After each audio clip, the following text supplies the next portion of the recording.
चलिए अब आपको बताते हैं दास्तान रणथंभौर, जहां सौतन बनी सहेली। दरअसल जोन 2 में नालघाटी को माना जाता है बाघिन T-84 एरोहेड का बेडरूम। आज सुबह एरोहेड ने नाले में कर रखा था किल और तीनों शावक भी उसके साथ थे। और इतने में ही खेमचा कुंड जमराई की ओर से तीनों शावकों का पिता T-120 यानी कि T-120 गणेश आया, लेकिन अपने साथ ले आया एरोहेड की सौतन यानी बाघिन T-105 नूरी को।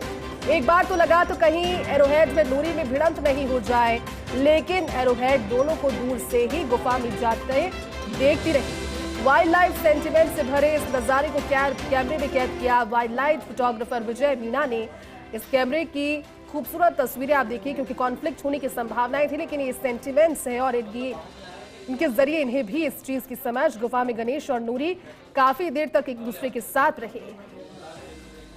तो चलिए ज्यादा जानकारी इस तस्वीर पर और विश्लेषण के साथ एसोसिएट एडिटर निर्मल तिवारी हमारे साथ जुट गए। निर्मल जी, खूबसूरत तस्वीर तो थी, लेकिन कॉन्फ्लिक्ट की संभावनाएं उस समय बढ़ गई जब एक दूसरे के सामने ये दोनों हो गई। लेकिन किस तरह से वहां पर इस कैमरे के जरिए इस मोमेंट को कैप्चर किया गया, इस मोमेंट को किस तरह से समझाएंगे दर्शकों को निर्मल जी? देखिए जैसी बड़ी अनूठी सी घटना है और लगातार तीसरा दिन जब रणथंभौर से एरोहेड से जुड़ी घटना सामने आ रही है जी। और तीनों बारी देखने को मिलता है कि जो विजय सिंह मीणा जो है वाइल्ड लाइफ फोटोग्राफर, उन्होंने इसको कैमरे में कैद किया। देखिए जोन नंबर 2 जो है नालघाटी का क्षेत्र, इसको एरोहेड जो बाघिन T-84 है रिद्धि की माँ, उसका बेडरूम माना जाता है, क्योंकि ये बहुत ठंडक वाली जगह है, यहाँ पर बहुत ठंडक रहती है, इसलिए एरोहेड ने इसको अपनी टेरिटरी बना रखा है जोन 2 के नालघाटी वाले क्षेत्र को।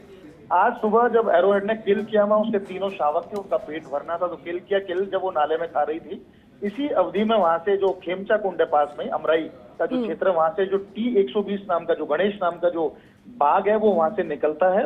और खास बात ये थी कि उस बाघ के पीछे पीछे T-105 यानी नूरी भी जो बाघिन है वो भी उसके पीछे पीछे चल रही। ऐसे में एरोहेड को एक बार तो अटपटा इसलिए लगा क्योंकि एरोहेड के तीनों शावकों का जो पिता है वो बाघ T-120 गणेश ही है।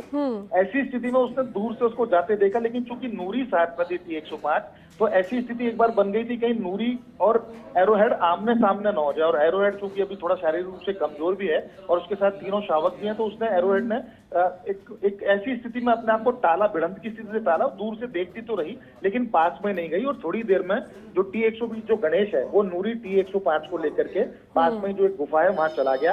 क्योंकि उसने अपना नया मैटिंग पार्टनर बनाया उसको अभी T-105 नूरी को। कारण सीधा सा है कि जो रिद्धि जो T-124 है उसके तीनों शावकों का पिता भी गणेश है, उसकी माँ जो एरोहेड T-84 है उसके तीनों शावकों का पिता भी गणेश है। ऐसे में दोनों जो बाघिन है। बिल्कुल निर्मल जी, और ये खूबसूरत तस्वीर थी। शुक्रिया आपका इस पूरी बातचीत